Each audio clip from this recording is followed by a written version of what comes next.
Dylan Wang had always been the kind of man who held everything together on the outside, even when the inside was screaming. For years, fans admired him for that cool composure, that playful confidence, that effortless charm, the boyish smile, the steady stare, the refusal to ever let anything shake him publicly. It was part of his brand, part of his armor, part of the unspoken expectations placed on him by fame itself. But on that particular afternoon, under the glare of studio lights and the unpredictable intensity of a live broadcast, something in him broke. Not violently, not loudly, but honestly, and the world wasn't ready for what came out of him.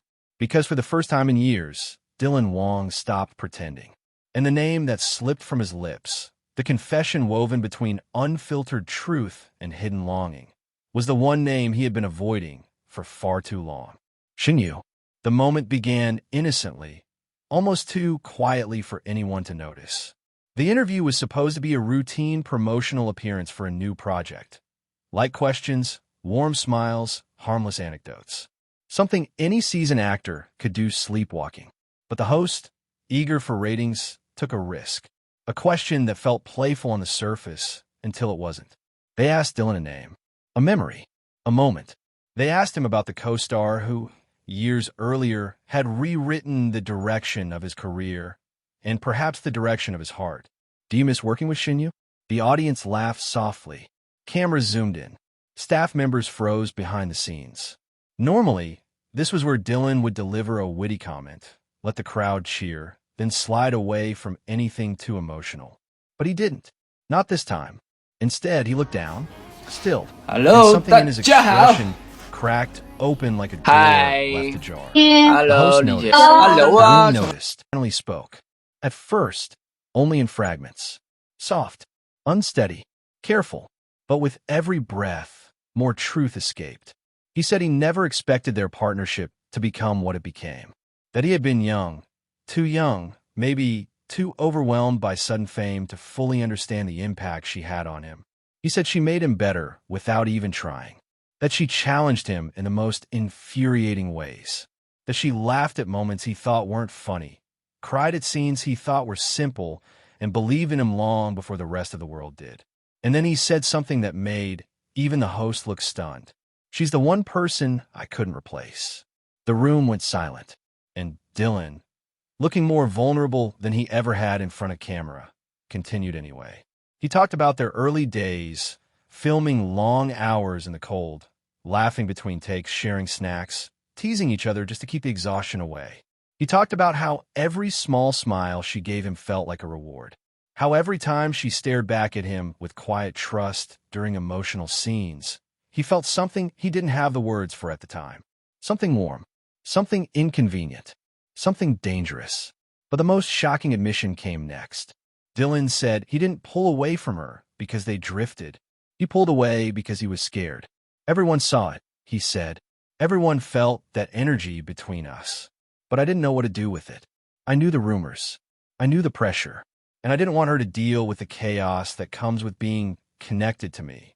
He exhaled then, as if the truth itself felt heavy. I thought it was better if I stayed quiet, safer if I kept my distance.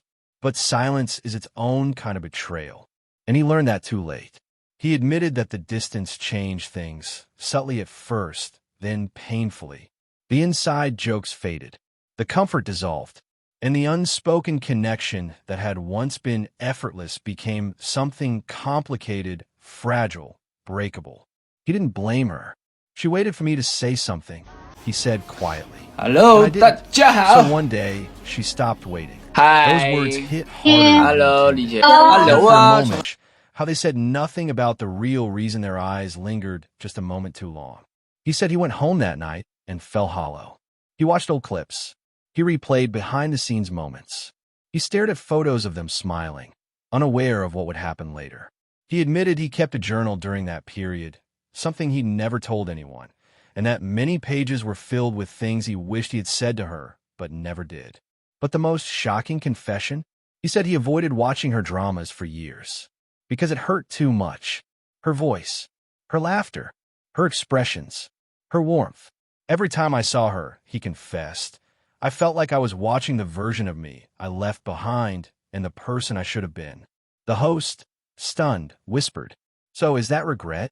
Dylan didn't answer immediately. His chest rose and fell. His eyes glistened. Not dramatically, not for attention, but in the way someone looks when they have finally confronted the truth they've spent years outrunning.